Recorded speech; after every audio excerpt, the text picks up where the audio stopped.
औज़ुबिल्लाहिमिनश्शैतानिर्रजीम बिस्मिल्लाहिर्रहमानिर्रहीम।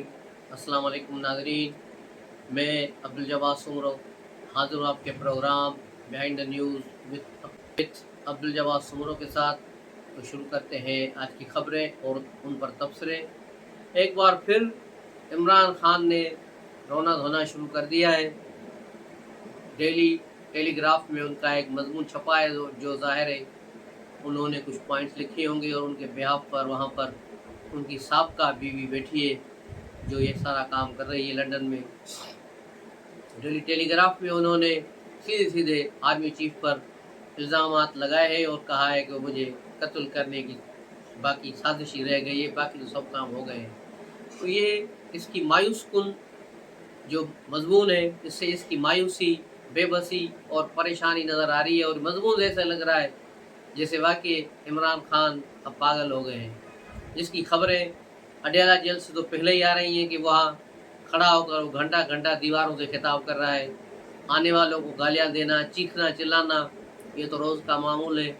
लेकिन अब बात बहुत हद से बढ़ गई है। इमरान खान जो आहिस्ता आहिस्ता पाकिस्तानी सियासत में किस्सा पारीना बनता जा रहे हैं, इसकी कोई हद नहीं रहेगी। न इस इलेक्शन में था इसका कोई हिस्सा, न अगले इंतखाबात में होगा। उसकी पार्टी पर जिन लोगों का कब्जा है, जो पार्टी लीडर बने हुए, अपोजिशन लीडर बने हुए और जो दीगर लीडरान हैं और केपी की गवर्नमेंट का जो चीफ मिनिस्टर है, ये सारे लोग इमरान खान के नहीं है। इमरान खान के साथ बिल्कुल है, टोपी ड्रामा कर रहे हैं, लेकिन इमरान खान के साथ नहीं है। ऐसे ही नहीं है जैसे MQM वाले अल्ताफ़ हुसैन के साथ नहीं, उन्होंने अपनी दुकान अलग खोली हुई है।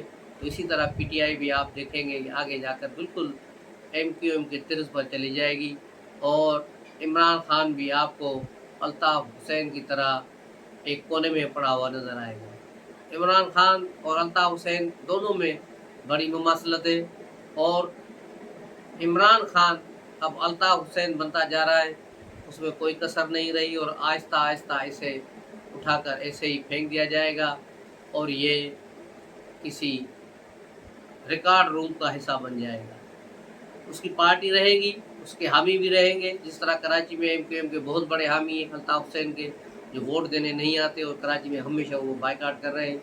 हैदराबाद में है, यहाँ अंदर सिंध में भी आपको मिलेंगे, लेकिन वो वोट अब मटेरियलाइज नहीं होगा, उस वोट का कोई फ़ायदा नहीं होगा। जिस तरह इमरान खान को बहुत बड़ा वोट पड़ा 8 फरवरी को, लेकिन वो रिवर्स हो गया फिर ज़मीनी इलेक्शन में, क्योंकि लोगों ने देखा कि अब उनके वोट का कोई फ़ायदा नहीं, तो PTI का वोटर घर से निकला ही नहीं बाहर।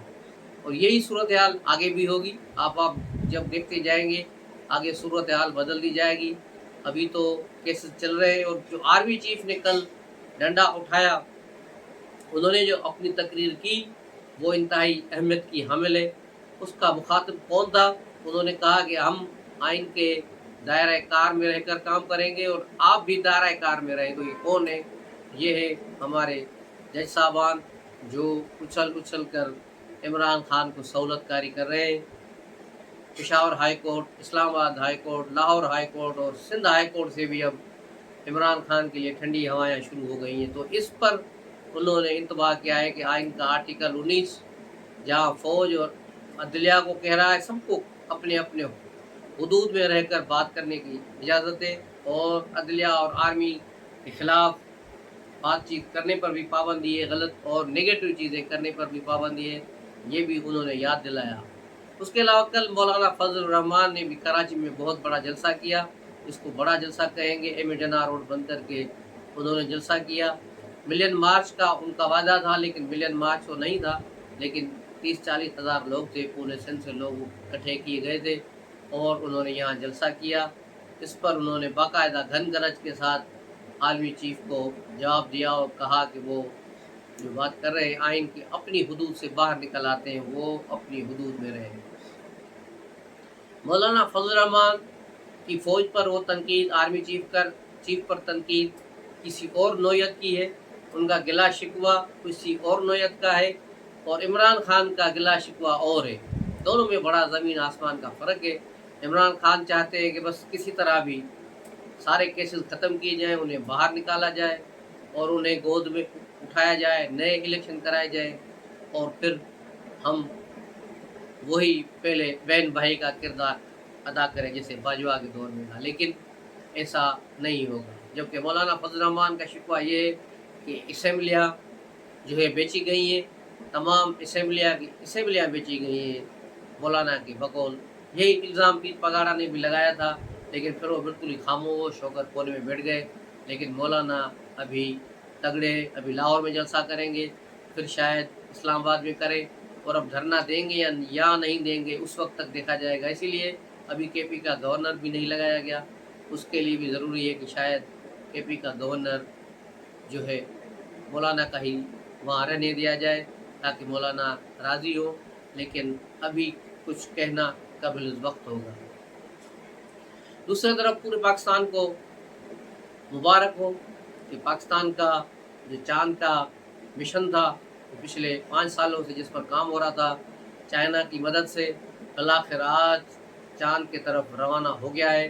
یہ بہت بڑی کامیابی ہے۔ پاکستانی سائنسدان جو چائنیز سائنسدانوں کی رہنمائی میں انہوں نے یہ چیز بنائی ہے، اور اب یہ کیو جو ہے چائنا کے ایک اسپیس سے وہاں سے روانہ ہو چکا ہے اسپیس کی طرف، اور 5 دن وہ خلا میں رہے گا اور چین کے مدار میں چکر لگائے گا اور چین کی تازہ تصویریں، ساری چاند کی تصویریں نکالے گا، اور پھر پاکستان کا جو خلائی مشن ہے 5 دن کے بعد واپس پہنچے گا۔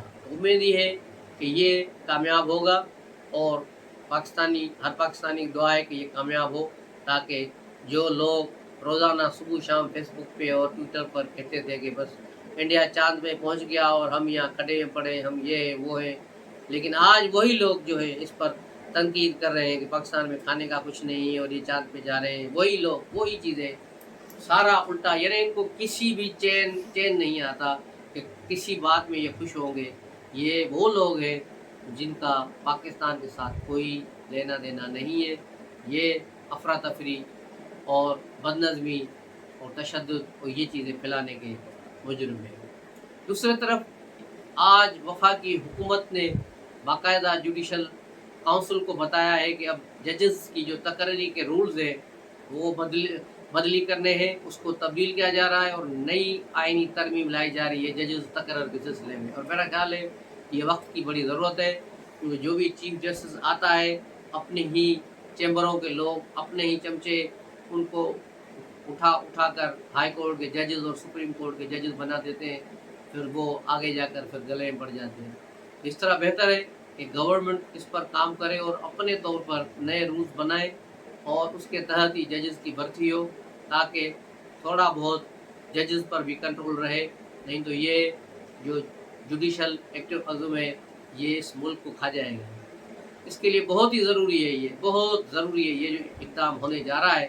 ابھی گورنمنٹ کو جو ہے اکثریت حاصل ہے اسمبلی میں، وہ چاہیں جس وقت چاہیں آئینی ترمیم کریں، اور میرا خیال ہے اس ترمیم کو کوئی بلڈوز بھی نہیں کر پائے گا۔ یہ بہت ہی ایک اچھی خبر ہے۔ اس کے علاوہ گندم کا بحران جھو کے تو چل رہا ہے پنجاب میں، ابھی تک ایک دانہ بھی کسی کسان سے نہیں خریدا گیا، جو پچھلے 6 ماہ سے بیچارے غریب اناج قرضے لے کر انہوں نے اگایا ہے۔ اب وہ بیچارے اس امید پر ہیں کہ ان کو سرکاری ریٹ پہ لیا جائے، لیکن اب ان سے 3000 میں بھی کوئی لینے کے لیے تیار نہیں۔ بہت بڑا بحران ہے، اور شہباز شریف نے اس گندم کو، زیادہ گندم باہر سے منگانے والوں کے خلاف کارروائی کرنے کے لیے ایک کمیشن تشکیل دے دیا ہے، ایک کمیٹی بنا دی ہے جو اس کی انکوائری کرے گی، لیکن پاکستان میں 75 سالوں میں کوئی بھی کمیٹی آج تک اس کا بیان، اس کا جو کمیٹی کا فیصلہ ہے شائع نہیں ہوا۔ وہ تب شائع ہوتا ہے، تب وہ چیز سامنے آتی ہے جب اس کے سارے کردار مر کھپ جائیں۔ جس طرح حمود الرحمان کمیشن کا مثال آپ کے سامنے ہے کہ وہ مشرف کے دور میں ریلیز ہوئی، 70 کی رپورٹ 2000 سال کے میں جا کے ریلیز ہوئی۔ یہی ظلم ہو رہا ہے ادھر۔ ایسی کمیشن بنے جو بااختیار ہو، سزائیں دینے کا بھی اختیار رکھتی ہو، تب جا کے یہ معاملات بہتر ہوں گے، اس سے کم پر کوئی بات نہیں ہو پائے گی۔ تو یہ تھی آج کی خبریں، ملتے ہیں اگلے ولاگ میں، تب تک کے لیے اجازت دیجیے، السلام علیکم۔